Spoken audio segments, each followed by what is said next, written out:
बँडची कला दाखवा. एक एक गाणं वाजवा ना मग. आम्ही तर तुम्हाला सूचना दिली होती. एक एक गाणं वाजवा. एक एक गाणं वाजवा ना. बँड हा कलाकारांना सांगतो, कलाकारांची कला दाखवा. हो एक एक गाणं चालू होतं. आवाजावरती जाऊ नका. क्वालिटी कोणी सांगेल त्रिमूर्ती काय प्रेशर बिल्ड करून आवाजावरती जाऊ नका. 100% चालते. आवाज त्रिमूर्ती 3-1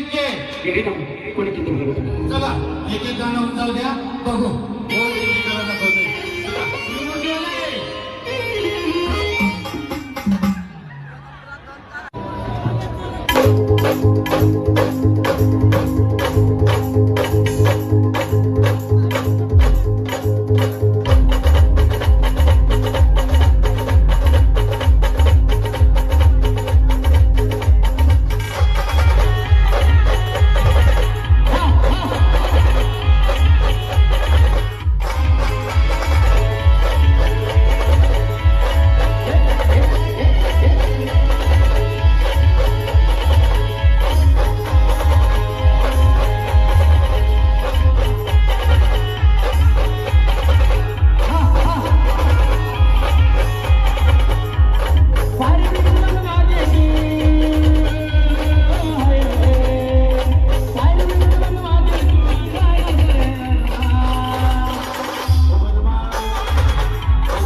हे जे जळगावचं हत्यार आहे ना, हे फक्त जिरवण्यासाठीच तयार केलेलं आहे.